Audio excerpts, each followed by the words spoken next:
Our city is on fire. We're trying to evacuate communities. Let's help our friends and neighbors. Let's just get through this together. Covered wildfires. I've never seen anything like this. Our police department yesterday evacuated 26,000 people. This just got real. The plume of smoke was so big. And to see that huge plume of smoke just over the hill, you could tell this was going to be a bad thing. This is as tough as it gets in wildfires. We're all just scared about what we may find when we look at these same neighborhoods from overnight. So many wanting to know how many homes were destroyed, how much damage was there done. It certainly is a kind of a helpless feeling for so many of us. In some of these subdivisions, the devastation is enormous.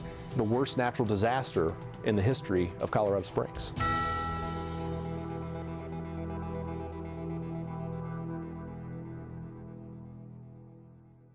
You know, I had just gotten back from camping, from the previous night, kind of slept a little bit late, and we got up and we opened the blinds. The first thing I did, open the blinds, front window, I see this large plume of smoke, just vaulting up into the air, and the wind really hadn't picked up yet, so it was very vertical, very pronounced. You could see it for miles around, and I could tell it was very close to the city, just looking from my house. We had been talking for weeks prior to this fire about how the fire danger was so high, and our weather guys were really worried about it. They knew that this was going to be a bad fire season. And on that Saturday afternoon, when I'm driving to Home Depot, I live about 15 miles north of the station. I'm driving to Home Depot and I saw a plume of smoke. I didn't stop at Home Depot. Something said, this is a big, big deal. I knew that people were desperate for information, and even just judging by our Facebook page and all the questions, what is this plume of smoke, what's happening? Knew it was a pretty big deal, knew we had to get in. In fact, as I picked up my cell phone to call Liz, my cell phone rang, it was Liz, and she says, what are you doing? I said, I'm getting in the shower. She said, hurry. We knew that our viewers had urgent questions, and we needed to get on the air and start answering those questions, even if we didn't have all the answers yet. We immediately sent a text out to all staff, all anchors, call in. I was at a lunch with one of our colleagues, John Harding, and we were at this picnic, and he started to come up to me with all these text messages. And he said, Diane, they're calling us in. There's a pretty big fire. And it literally was 90 seconds after I got here, makeup thrown on, mic on, and I was the first one to go live with this in the market.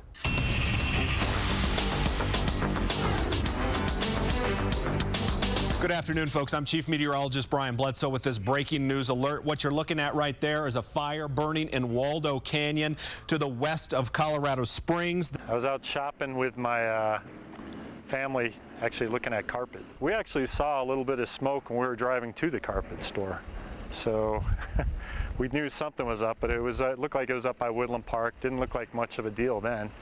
Got a call from our web producer saying that they needed help at Channel 11, so I said I'd come in. Mike Petcash, can you hear me right now? I barely hear you, but I think you got a hold of me now. I just got here maybe 5-10 minutes ago. I'm in Old Colorado City in the Safeway parking lot. They've actually set up a command post. Probably within 45 minutes, I was at the station and I was on air.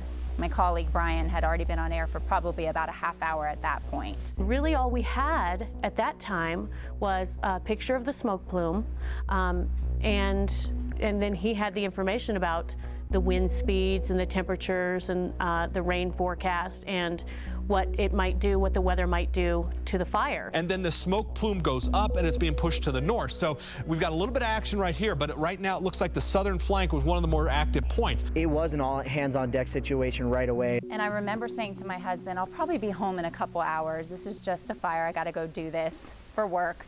It'll be fine. And it wasn't fine. About 6 o'clock, they had evacuations going on and realized that my house was in that evacuation zone, so I came home.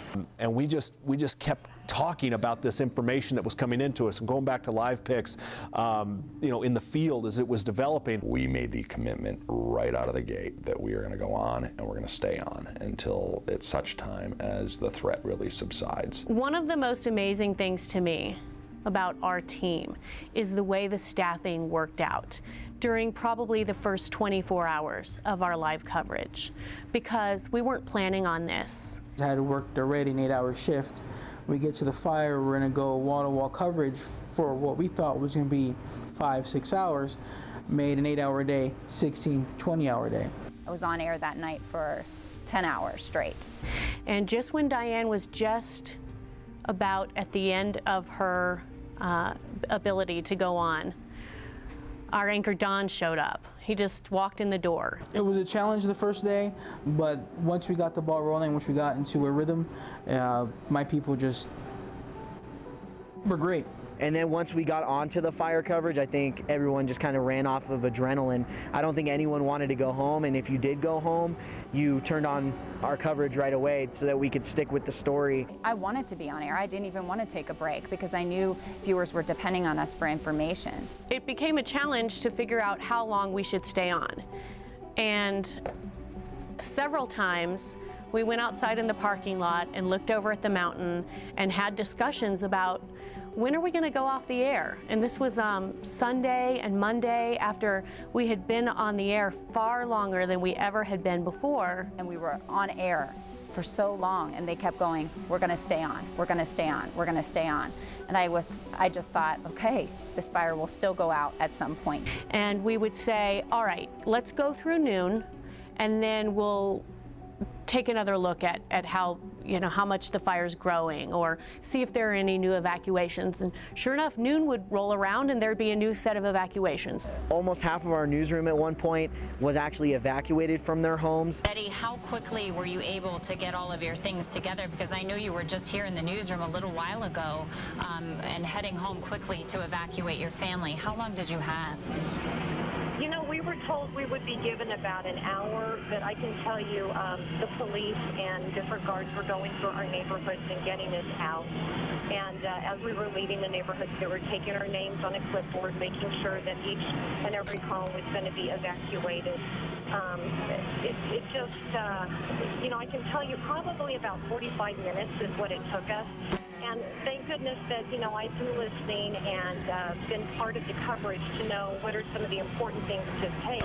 Monday, we kind of went through the house again, just seeing what else we could grab. Still thinking that it probably won't hit the house, but it's looking pretty scary now. We talked specifically how if the fire got into Queens Canyon, would crest out the other side, and then all bets were off about what it was going to do. It was a big deal. It was a big deal. That Tuesday afternoon, I got in just afternoon, handed off to Brandon. Things were pretty tame at that point, but it was hot. It was the hottest day it's ever been in Colorado Springs. We knew that type of heat was going to cause explosive fire behavior. The longer that afternoon went, you could see what was trying to happen and what I had just spoke about. The fire was getting down into the canyon. Once that fire gets down to the canyon, it's just simple physics. Heat rises, lifts the fire out of the other side of the canyon. And by, I'd say 5:30, we knew it was pretty imminent that it was coming down the hill and going to be taking houses.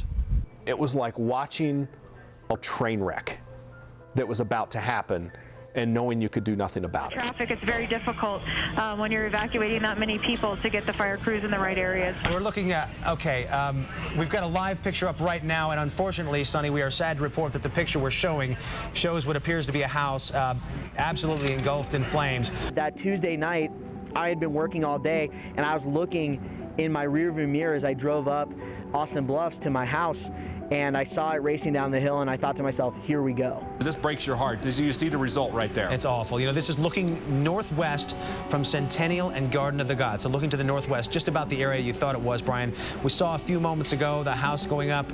We see houses in the foreground there with the fire in the background. We have to assume somewhere in that area of flame there are probably some other structures of some kind. And you could see just a wall of fire racing down the hill. It was getting a lot windier, and you knew there was probably only, I don't know, maybe 15 minutes before it was going to get down.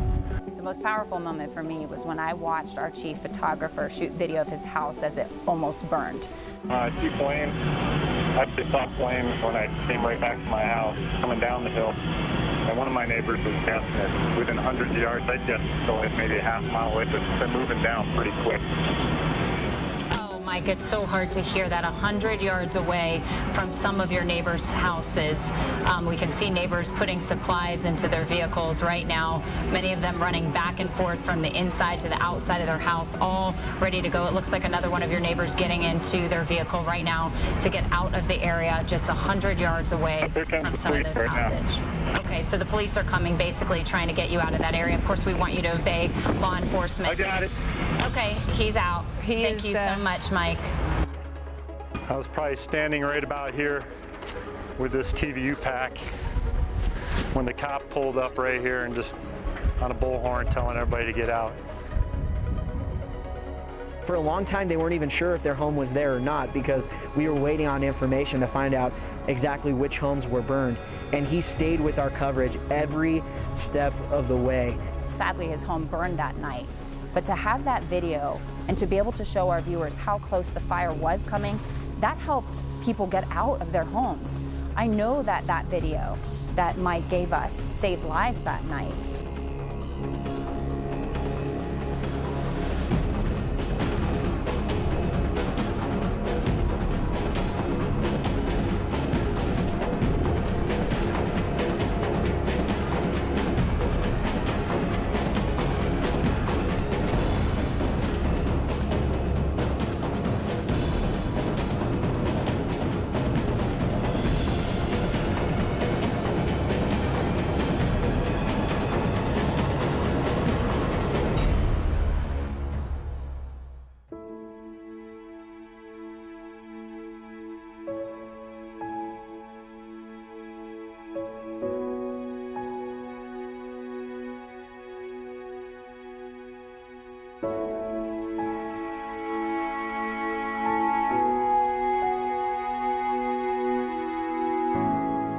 I don't think at the beginning of this fire anybody really understood what was it inevitably going to be, you know, with this fire situation. 2 lives lost, 346 homes burned, 346 families displaced. The worst natural disaster in the history of Colorado Springs.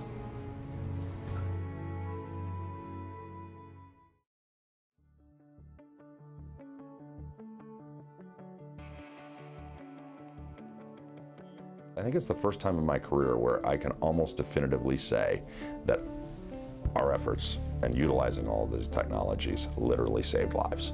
And that's a pretty powerful thing. The shots that we were able to get from the TVU packs were amazing because we were able to allow our viewers to see what our reporters and photographers were seeing at the same time they were. There were so many times during our coverage that I had my own pick of reporters for who we wanted to go to next. We had at least 5 to 7 at any time, whether that was photographers or reporters on scene. We had to go to those videos. We had to go to those interviews because viewers were hungry for information. One thing I enjoyed about having the TVU pack was the ability to go multiple places at once very quickly. If we didn't have a TVU pack, we would be limited to only 2 microwave trucks and the time it takes to set up a microwave truck. With the TVU pack, it took us to not only similar places where microwave trucks can take us, but it took us to places that a microwave truck couldn't take us. Firefighters that are here on the ground working to establish and maintain these lines are getting quite a bit of help from that aerial support still this afternoon. So we'll continue to go through this tour and try to give you this only live look as we see exactly what firefighters have been doing behind the lines inside the Waldo Canyon fire. People want news instantly now. So I think technology has finally caught up where we can give it to them right now. Like our TVU pack is kind of like a Skype on steroids.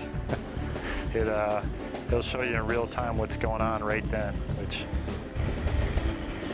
I thought made a huge difference. Because we could go live from anywhere and we could get a live shot up just at a flip of a switch. We could get a live shot up and give people a window of exactly what was going on. We actually have the crew right there live on the scene. We don't want to leave this video right now because this is your eyes looking into this. These reporters were amazing. They strapped that backpack on, they went out, they covered this fire from an angle that I don't think many people that may have been watching another station saw.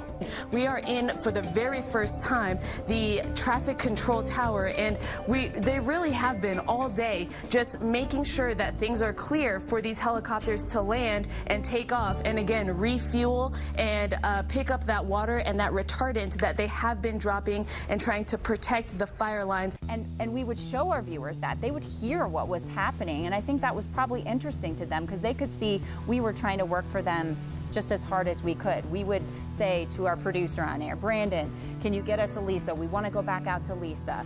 We want to go back out to Mike Petcash. We want to go out to this video or that video. We were able to call for that, and those resources were standing by throughout the day and throughout the night. We've been using the TVU technology for about a year here at KKTV. Started out with 1 unit, have gradually gotten to 4 that we have now. Our folks have really adapted well to it. It was something that we had practiced for, we had prepared for, we knew the equipment was sound, we knew our technology was sound, and by preparing and using that technology ahead of time, it allowed us to just go into this like it was nothing and just cover it like we would a normal story. We can bring you this incredible video because of this new technology that we have exclusive to KKTV, able to show you and take you in there, show you right now exactly what's going on and how firefighters, there you see one armed with an axe. And look what they're wearing, Betty, the equipment that they have to carry in these horrendous temperatures to be battling a fire of this size. Colorado Springs Mayor Steve Bach told folks that were evacuated from Mountain Shadows that they had 30 minutes that they could go back to their homes and grab a few last items, anything they left behind, because he didn't know how long they were going to be evacuated because the fire was so unpredictable. So what we did is we took the TVU pack and we went to these areas where police officers were checking ID, allowing people back to their homes, and we asked police, we said, hey, if people are willing to let us travel with them to their house, is that okay? And police said, yes, that's fine if you have their permission. So we took the TVU pack, went in with this couple to their home, and we were able to be the only station doing a live report from inside the evacuated area. One couple was actually gracious enough to allow us to follow them in here. So we are in the Mountain Shadows neighborhood near 30th and Garden of the Gods, which also gives us a great opportunity to show you another angle of this fire. You can't really see too much of the smoke right now, but we've heard so much from so many of you about this Mountain Shadows area and the Queens Canyon area. I spoke with our meteorologist Brandon Bormans earlier today. The map he's been showing us all day long, completely accurate with what we heard in that press conference. Right over this ridge that you're seeing, you can see many of those very nice homes up there on the hillside is that Queens Canyon area. And we heard in the press conference that this has now become the main focus of fire crews today. They want to protect Queens Canyon and they want to prevent fire from coming over this hillside into Queens Canyon. And we actually were able to say with a view to our viewers, hey, this is the hillside that we do not want to see the fire come down. This is worst case scenario. It was so important to people because these were their neighborhoods and they were not allowed in. And so we were this window, and they didn't want it to be censored. They didn't want it to be all cut up. They wanted to see what our people were seeing as they drove through those neighborhoods. And that's exactly what we were able to bring them. What the TVU units allowed us to do is really to go places that we could have never gone with using traditional ENG microwave. I'm with photojournalist Chris Latella. We're giving you a look at this road closure here on Highway 24. There's been some conflicting reports that folks were saying that this was closed all the way at the entrance of Manitou Springs. This is actually 1 mile west. To have those reporters in the field so close to the fire, giving us pictures back here at the station that we could show people actual ground truth of where the fire was located, it's huge. You can't replace something like that. Well, we definitely want to check in with Patrick. You're in Cascade, giving us a view that no one else can give us, Patrick, because you are live on the lines there with firefighters. Tell us from your vantage point what you're seeing. We are the only station giving you this live look inside of where the Waldo Canyon fire is burning. We're on Highway 24, far inside where those barricades were, where we showed you state troopers earlier today by the Cave of the Winds. We are about 8 miles east of Woodland Park. You can see just how close this fire is burning to Highway 24. You can see how firefighters have actually burned this hillside to try to really establish a line and keep that fire from burning on to the north side of Highway 24. They certainly want to try to keep it on the side that you're looking at right now of the highway. Now, there's also a huge cumulus cloud of smoke that has blown up from this fire that continues to burn here. I can also tell you from being inside of where the Waldo Canyon fire is burning, we've seen a number of airdrops as well, mainly from helicopters. So firefighters that are here on the ground working to establish and maintain these lines are getting quite a bit of help from that aerial support still this afternoon. I was so grateful that I can remember some of the photographers would stay on for 8 or 9 hour shifts just in one spot, showing that video for hours and hours and hours, but people wanted to see it. Just like when they were looking at video from Cedar Heights or from the Air Force Academy or from Mountain Shadows. They wanted to be able to see what was happening, and we were able to bring that to them live around the clock.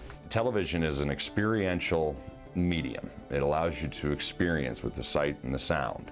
The TVU technology, used properly, allows the viewers to experience news in a whole new way.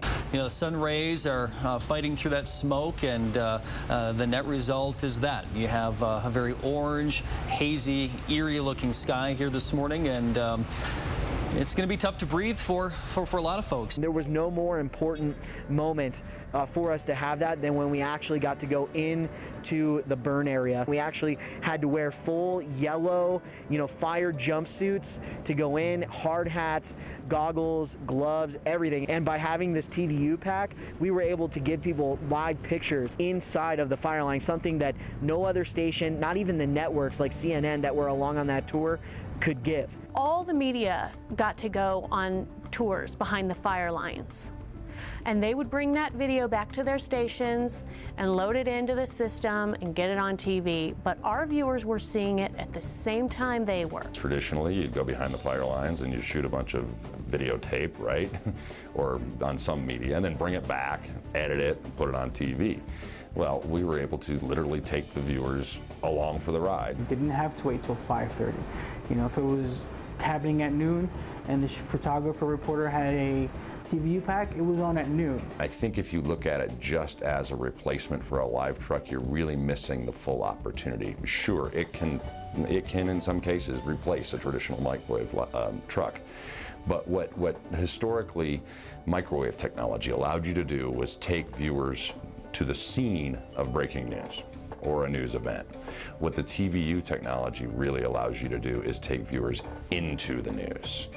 Kind of a neat inside look here at where some of the operations were taking place as far as the air attack goes. Anything we can lock down and just leave something there, a shot we know we're gonna need, or a shot that we were repeating a lot, such as an interview, press conference, stuff like that. We use the tried and true microwave truck. With a traditional microwave truck, you got to park the truck, put the mast up, turn on the generator, light it, and about 15 minutes later you have a live shot. And then, oh, by the way, if you need to move 3 blocks, you got to bring it all down, tear it all down, drive it down the street, put it all up. And TVU units, you just get in the car and go. We're actually on our way right now to the new staging area for the media, where we're expected to see that press conference in just over an hour, and we're hoping to get more answers and more information as to exactly where this fire was overnight. To not have to think about getting a large live truck in a given area with so many challenges that are involved in that during a breaking news or breaking weather situation is huge. It certainly gave us a window to show folks what was going on with the fire that nobody else had. Our producers here knew getting the shot up first was more important than having the cleanest shot. There were definitely times when the TVUs were on a pretty big delay, and sometimes when they would even the picture would even cut in and out. We all know what Skype looks like when there's no web. We all know what the internet can do to a shot, and we didn't care. We just carried a TVU pack up to the set, and the anchors put it up on the set, and they said, it just uses the signal from a cell phone to be able to bring you those live images. So you're seeing delays in some cases 20, 25 seconds, and we saw that. Poor Brian had to be the victim of that one tonight, and we're trying to bring you the best information, but we just wanted to show you kind of how it works. We knew that our viewers were interested in that technology, even if it came with a little bit of a delay, or even if it came with cutting in and out once in a while, it was still valuable. Unfortunately, the one drawback with that technology is that it relies on cell signals. And what happens in a mass catastrophe, when it's all going bad real fast, everybody gets on their cell phone, everybody starts sending text, and you overwhelm the system. There was a while, at least maybe even a few hours, when we did not have cell phone coverage. The lines were just jammed because everyone in the city was on their cell phones. That's where the OnCall satellite IP system that we recently purchased from OnCall came in real handy. We had the SatLink positioned at a command post, and we were able to bring our viewers the live coverage of the governor landing in Colorado Springs, walking over to the microphones and delivering his message to the community. We had it here when I came down here and met with Mayor Bach on Sunday, and we thought and we hoped that if weather would hold our way, that we could kind of restrain it and keep it from getting too out of control. And obviously, when you get weather like we've just seen, it's dry, it's hot, and then you get those winds. We have the greatest firefighters on earth fighting this fire, and there's nothing that they can do when you get this kind of weather. When we were confronted with that circumstance, we were able to deploy that at a moment's notice and put it into service and not miss a beat. We were able to bring that live through that SatLink. You plug the TVU into it, you plug a camera into the TVU, you push one button on the unit, it finds a satellite, and you're live. A much more efficient system to get live pictures back using satellite technology. We wouldn't have had a way to get over there that quickly and be in position that we needed to be if we didn't have that technology.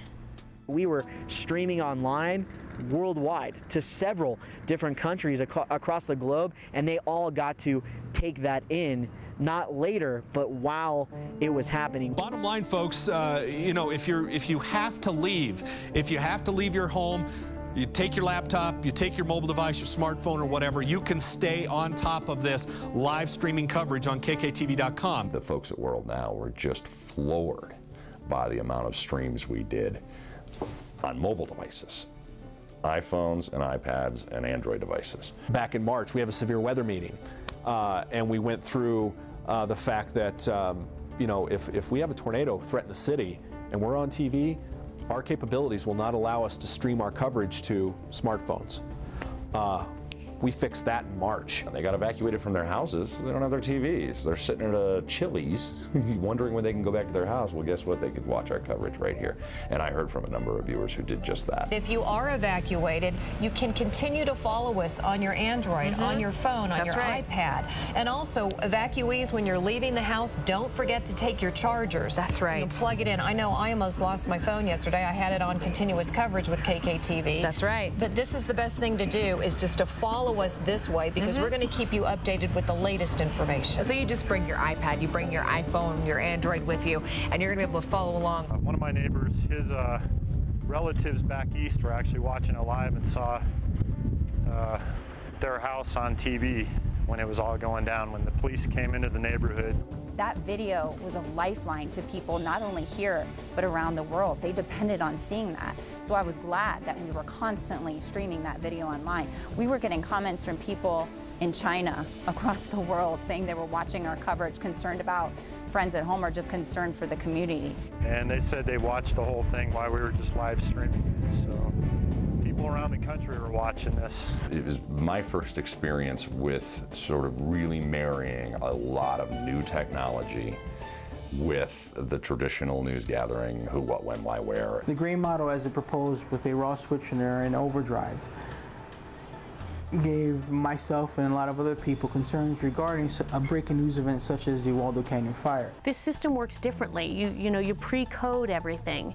And so there were a lot of questions about, well, what will happen if we just have to go on the air? How can we know that we can do what we did before with 2 people rather than 6 or 7 people? We put the system to the test when it came to breaking news, like we'd never done before, and it worked. The biggest advantage of the automated system is that when we're changing shifts, only 1 or 2 people need to be told what's going on, not 5 or 6. Our TMPs, they handled it so well and really used that system to their advantage. There was only 2 people driving the car. There was no graphic operator, there was no tape operator. There was just a producer and a director. Our coverage was very clean. It was probably cleaner than it would have been under our old system. And you're going live for that many days, you're gonna have glitches, but what we did in 130 hours would have been more difficult with more people involved because there was more people we had to tell what's going on. Breaking news can be done, and it can be done very well.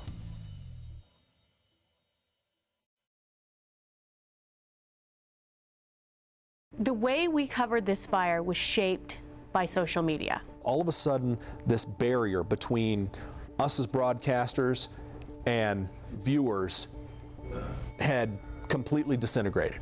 We have Christina who says it's devastating. I hope and pray this fire gets under control. I live in Pikes Peak Park, and folks, if you don't know where that is, it's in the center of Colorado Springs, in the center of town. She says, I can see so much smoke from her home. This is a fire that, of course, obviously affecting the folks in this specific area, but really the entire community. Social media was so huge in the coverage of this breaking news event. If it would have happened 10 years ago, I don't think we would have had the same input, the same coverage, or been able to convey our message. The interaction that we were getting on Facebook and Twitter is something that we've never had before.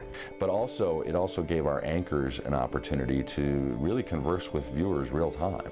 We were getting information from them, they were getting information from us. You know, I just got a really interesting email from one of our viewers, and it's something I didn't think about. Since a lot of people cannot return to their homes to recover important documents, this person said, why don't you just scan or photograph the items with a digital camera? That way you can copy the files to a thumb drive, and it's something my husband would probably think about, but I wouldn't. Or some sort of SD card, and you should also record like account numbers and passwords and contact information to some sort of encrypted e-wallet application.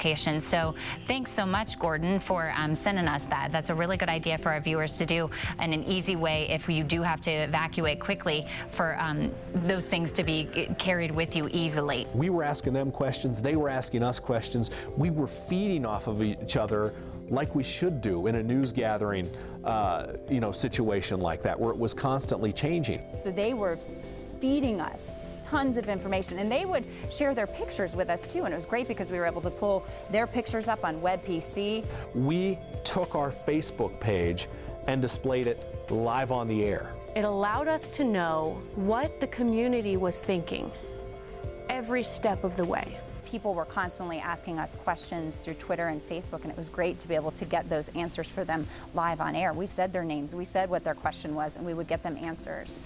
And the fact that we answer them, that we don't let their comments or their questions sit there for hours, I think then people really understood that they could trust us and ask us and get quality information whenever they needed it. And I could get direct messages from viewers saying, I would need to know about mountain shadows. I need to know about where the fire's moving. I need to know when we'll know this information. So I had specific questions that were important to our viewers. They knew that they could get on Facebook and they could get on Twitter and they could directly ask us questions about the weather or about where the fire was going or about evacuations. And I could get questions directly from viewers about what they wanted to know from these officials during a time when there was a ton of uncertainty and a lot of unanswered questions. We didn't have to guess what people wanted to know. It was the first time in my career people were able to ask questions just like reporters do on the scene. Our viewers were reporting with us, so we would get a tip on Facebook. Hey, here this road's closed. Hey, here the fire is burning into this canyon. Some of the best video that we got came in from a viewer through Facebook, when we had Carmichael Training Systems. This is now that biking crew with the car they take with them. They put the bikes in the car and they got out of there, because look at that. That's when things really started to get going, and all of us all over El Paso and Teller counties were able to see that plume of smoke rising high into the sky, and we knew pretty early on this was going to be a wild one. This was going to be a bad one. I don't think we anticipated just how bad it was going to be by last night when it became destructive. That was the first look at that fire, and we played that video over and over again because everyone wants to know how it started. And that was one of the most valuable pieces of video we got during our entire coverage. You may think of it like just another thing you have to do, like how are we going to find someone to Facebook and tweet when we're so busy? But really, the way we used it was we integrated it into our process. I mean, they had access to Facebook and Twitter up on set, and you know, they're ad-libbing for 130 hours. We had to stay on the fire for as long as we could, and so I was using social media, following each of the Twitter feeds for all the fire departments, for the PIOs, for the city, and that's the way I got information out. In the newsroom, when we were posting things to Twitter, that was the cue for our anchors that those things had been confirmed and that they were okay to report. So the anchors were sitting on the desk with their computers pulled up with our Twitter feed, and every nugget of information that we put out on Twitter, they were able to report. We didn't have to relay that information to a producer in the booth. Overnight was a very trying time because we had to give our photographers a break, our reporters a break, so we didn't have a lot of live shots. So what we did is we gave the viewer the opportunity to report for us and report with us. So all we had to do was tell an anchor over at IFB, hey, we have a shot on Facebook. We put it up and they just ad-libbed for a good 2 to 3 minutes, and that helped not only eat up time, but it helped get the viewer involved, which I think helped ease the viewer's mind overnight. This is how some kids deal with it. Look at it, if we can see that big enough. David says, I haven't seen that one yet, Don. He says, my son wanted to share this picture he drew for the firemen to honor them for all their hard work. If I did not have Twitter, if I did not have Facebook, if people weren't asking us questions that we were trying to get them answered live on air, I don't know what I would have done. Because that's what I depended on for hours at a time, to keep talking about a fire that I expected to go out quickly. That's probably why we stayed on as long as we did, is we just kind of went with what we were feeling from the community. And we really used social networking as a gauge.